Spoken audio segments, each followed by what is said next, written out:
au patriotisme. Vous savez, chers jeunes, depuis que j'ai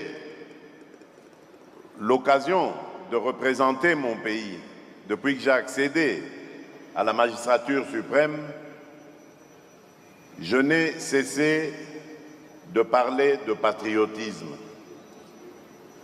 Parce qu'avec la petite expérience de vie que j'ai, je me suis rendu compte qu'en fait, c'est à cause des erreurs politiques successives qui ont été commises dans ce pays que notre pays, notre peuple a perdu une partie de son patriotisme. C'est vrai, ce qui sauve encore la République, c'est l'amour du Congo pour le Congo, du Congolais, pardon, pour le Congo. Mais, disons-le nous sincèrement, il n'y a plus de patriotisme. Et je vais vous donner des exemples. Le premier exemple, c'est celui que nous vivons tous les jours dans cette ville de Kinshasa. Les premiers à la rendre sale, invivable, c'est nous-mêmes les Congolais. Les premiers à la détruire, c'est d'abord nous-mêmes les Congolais. Je ne vais pas vous dire ce qu'on fait, mais il suffit de circuler dans les rues de Kinshasa pour comprendre comment nous ne prenons pas soin de ce bien commun qu'est notre ville de Kinshasa. Moi qui suis un ancien, je peux vous dire que j'ai vécu l'époque où on surnommait encore notre ville Kinshasa la Belle. Et toute l'Afrique était d'accord avec ce surnom, Kinshasa la Belle.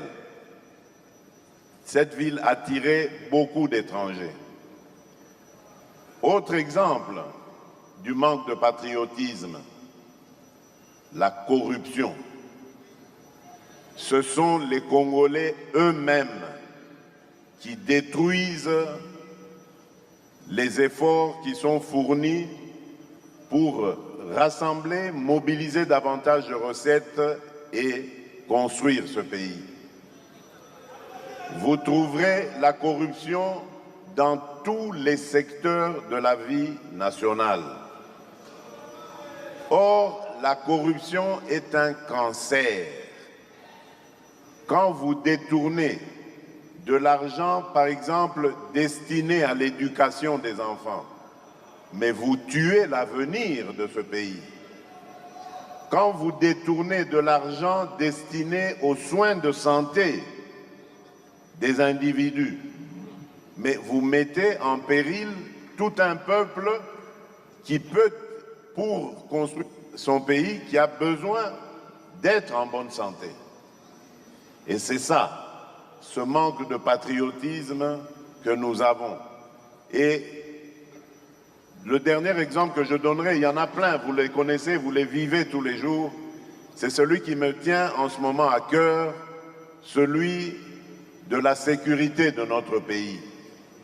J'avais une admiration sans faille pour nos militaires, mais les militaires de troupes, parce que ces gens, on les envoyait au combat sans ration, sans solde, sans munitions, sans encadrement, et on leur demandait de faire des miracles.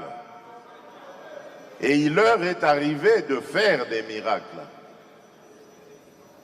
Voilà pourquoi, lorsque je suis arrivé, je me suis attaqué d'abord à l'heure sociale, en mettant le mieux possible, et je sais qu'il y a encore beaucoup de choses à faire de ce côté-là, mais en mettant le mieux possible à l'abri leurs enfants, leurs épouses, donc en bref leurs dépendants, pour que eux ne puissent se consacrer qu'à leur tâche qui est celle de la défense de la patrie. Donc voilà pourquoi je dis le patriotisme a un petit peu disparu dans ce pays, mais il n'est pas trop tard car cette population est composée à majorité de jeunes et nous devons réinculquer cette valeur de patriotisme à nos jeunes et la nation sera sauvée dans les années qui viennent.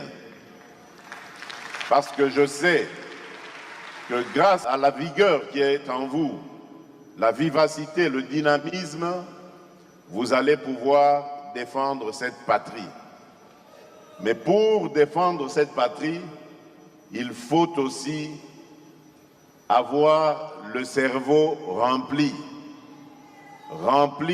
par une formation qu'on a acquise, quelle qu'elle soit, mais qui permette aux jeunes qui ont été formés dans des académies universitaires ou dans des écoles de métiers, on y reviendra peut-être si je dois en reparler, pour que ce jeune-là ne soit pas un jeune mendiant qui vive seulement des flatteries dont il devient spécialiste, mais plutôt du produit de son travail. Croyez-moi, lorsque on travaille honnêtement, qu'on gagne honnêtement sa vie, on aime son pays, on aime son peuple, on aime son prochain. Et c'est ça que je veux à nouveau réinculquer dans la tête de nos compatriotes, surtout à vous jeunes. C'est ce que mon idéologue, mon géniteur, à la fois biologique et naturel et politique m'a appris, c'est-à-dire l'amour du Congo et l'amour du Congolais. Ce n'est que comme ça que vous allez bannir tous les fléaux qui ont mis à mal ce pays. J'ai parlé de la corruption, mais il n'y a pas que ça. Il y a également le tribalisme, il y a également l'impunité, il y a également les divisions donc, au travail ou dans les associations que nous composons, que ce soit les églises, les clubs de foot, de sport, dans tout genre, toutes ces divisions qui nous amènent à manquer de solidarité, à nous dresser les uns contre les autres, eh bien c'est tout cela qui met à mal l'unité de ce pays et le patriotisme qui a été évoqué ici. J'espère avoir répondu à toutes les préoccupations de notre compatriote Kalonji. Je vous remercie. À travers l'accès à l'électricité, des territoires